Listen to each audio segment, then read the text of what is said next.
Alors aujourd'hui, dans cette vidéo, je vais essayer de répondre à une question qui m'a été posée. Pourquoi passer par la mort si la vie existe après? Un sujet aussi vaste que l'univers lui-même, empreint de mystère, de sagesse et de profondeur spirituelle. Plongeons ensemble dans ces réflexions, en tissant des fils de pensée aussi variés que les étoffes de l'existence. La mort, souvent perçue comme la fin, peut également être envisagée comme une porte, un seuil vers un autre état d'être. Dans de nombreuses traditions spirituelles, la mort n'est pas une terminaison, mais plutôt une transition. Les philosophies orientales, par exemple, nous enseignent que la vie est un cycle, un éternel retour où chaque existence est une leçon, une opportunité d'évolution.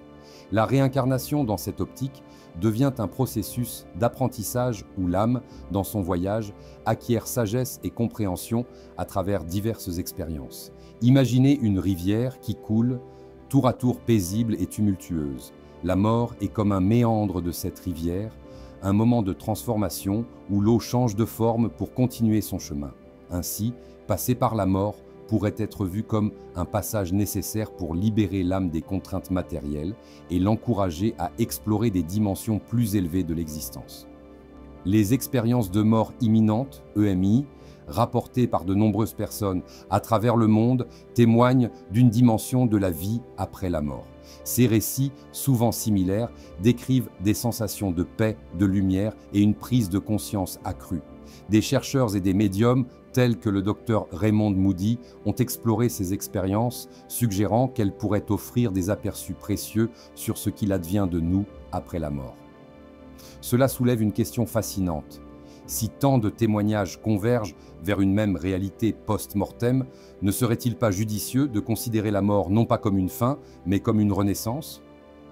Dans la tradition spirituelle, la mort est souvent considérée comme un maître impitoyable, mais juste. Elle nous rappelle la fragilité de la vie, l'importance de chaque instant et la nécessité de vivre avec intention. En prenant conscience de notre mortalité, nous pouvons approfondir notre compréhension de ce qui est véritablement important. Pourquoi perdre du temps dans des querelles futiles ou des préoccupations matérielles lorsque chaque instant peut être une occasion d'amour, de compassion et de créativité? La mort nous pousse à réfléchir à notre héritage, à la manière dont nous souhaitons être rappelés. Elle nous invite à vivre pleinement, à embrasser nos passions, à tisser des liens authentiques avec les autres. Les sages, à travers les âges, ont souligné l'importance de vivre comme si chaque jour était le dernier. Cette philosophie, loin d'être nihiliste, nous incite à une appréciation plus profonde de la vie. En tant que médium, je crois que la communication avec les âmes des défunts est possible, que les esprits continuent à exister dans d'autres plans de conscience. Ces rencontres peuvent nous offrir des perspectives uniques sur l'au-delà, renforçant l'idée que la mort est simplement un changement d'état plutôt qu'une disparition.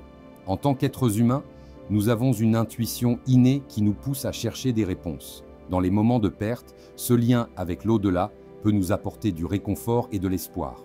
Les messages des défunts, souvent transmis par des personnes comme moi, peuvent nous rappeler que l'amour transcende la mort. Ce qui nous unit à ceux qui sont partis est plus puissant que les barrières physiques. À la croisée de ces réflexions, la notion d'amour émerge comme un fil conducteur. L'amour est l'énergie qui transcende le temps et l'espace, reliant les âmes dans une danse éternelle. Lorsque nous perdons un être cher, il est naturel de ressentir la douleur de la séparation. Cependant, en cultivant une perspective spirituelle, nous pouvons commencer à percevoir cette séparation non pas comme une fin, mais comme une invitation à honorer la mémoire de ceux que nous avons perdus.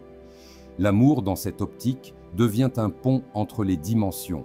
En vibrant à la fréquence de l'amour, nous pouvons établir un lien avec ceux qui ont traversé ce seuil mystérieux qu'est la mort. Cela nous encourage à vivre nos propres vies avec un sens plus profond, en reconnaissant que chaque interaction, chaque geste de bonté peut avoir des répercussions au-delà de notre compréhension immédiate. Finalement, la question « Pourquoi passer par la mort si la vie existe après ?» nous invite à explorer notre propre rapport à la vie et à la mort.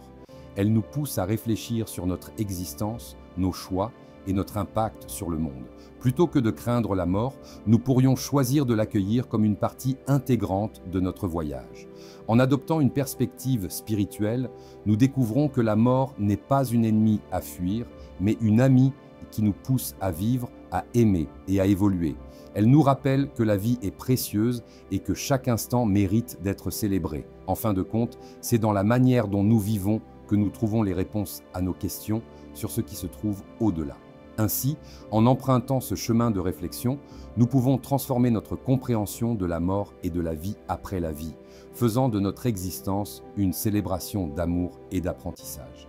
Que la lumière de cette sagesse illumine votre chemin et que chaque jour soit une occasion d'éveiller votre esprit à la beauté infinie de l'existence.